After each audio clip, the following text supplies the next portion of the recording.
A bright morning filled Peppa's house with cheerful sunlight. Peppa complained about a toothache that bothered her all night. Mummy Pig examined her mouth and noticed a small cavity. Daddy Pig suggested visiting the new dentist, Dr. Fong. The family drove to the dental clinic in an old Victorian building.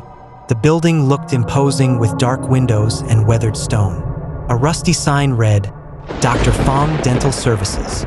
The parking lot was strangely empty. Inside the waiting room, outdated magazines lay scattered on dusty tables. The fluorescent lights flickered intermittently. The pale receptionist with hollow eyes barely looked up. She handed them forms with trembling hands. Dr. Fong emerged from his office, appearing normal with his white coat. He was tall and thin with pale skin and dark circles. His smile seemed forced, revealing slightly sharp teeth. His handshake was ice-cold and unnaturally strong. Peppa followed Dr. Fong into the dimly lit treatment room. The dental chair looked ancient with leather straps hanging from its sides. Medical instruments gleamed menacingly on the tray. The room smelled of antiseptic mixed with something rotten. As Peppa settled into the chair, Dr. Fong's demeanor began changing. His movements became predatory, and his eyes glowed yellow. He adjusted the overhead lamp, casting eerie shadows. A low growling sound came from his throat. Dr. Fong picked up an oversized drill that whirred ominously. Sparks flew from its tip. His hands became visibly clawed. Peppa noticed his reflection in the mirror showed something monstrous. The transformation accelerated as Dr. Fong's true nature revealed itself. His face elongated into a snout with razor-sharp fangs. His eyes became yellow with vertical pupils. His white coat tore, revealing gray, scaly skin. Peppa screamed as leather straps fastened around her wrists. Daddy Pig burst through the door and grabbed a heavy dental lamp. He swung it at the creature, causing it to stumble. Mummy Pig and George rushed in to help free Peppa from the chair. The family ran from the building with monster roars echoing behind them. They drove home in shocked silence. When police arrived at the clinic later, they found it completely abandoned. From that day forward, Peppa learned to research dentists carefully.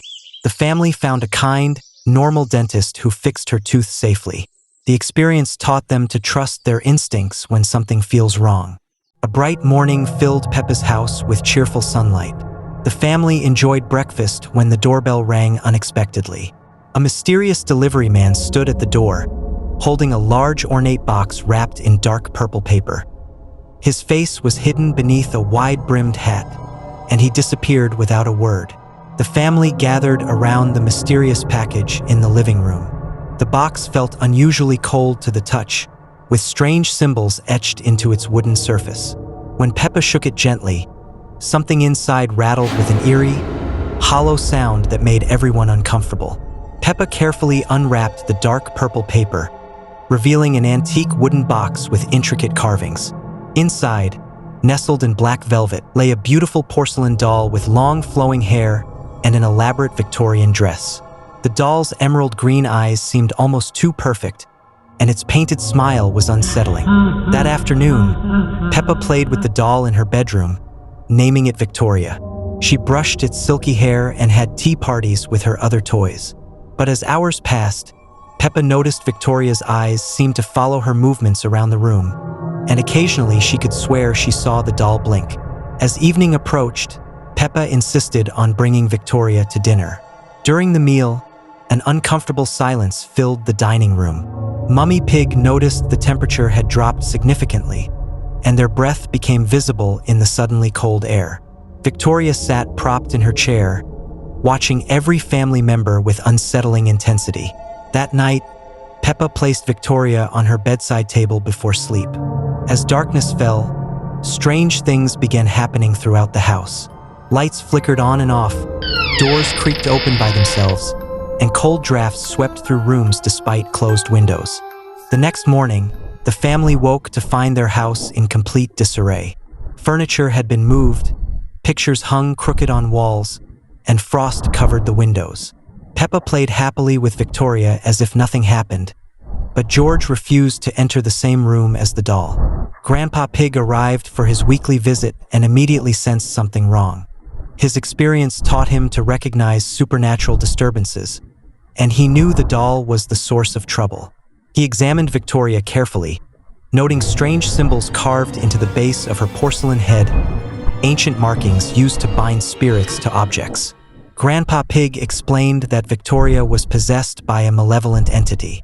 As if responding to his words, Victoria's head slowly turned toward him, her emerald eyes flashing with otherworldly anger. The temperature plummeted, and shadows began moving independently of their sources throughout the room.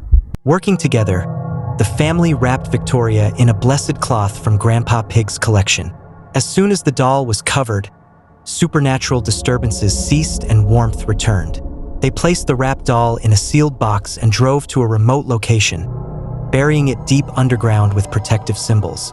Returning home, the Pig family felt relief and safety they hadn't experienced since the doll's arrival.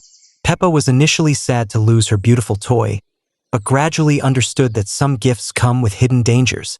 The incident taught them to be cautious of unexpected presents and trust their instincts when something feels wrong.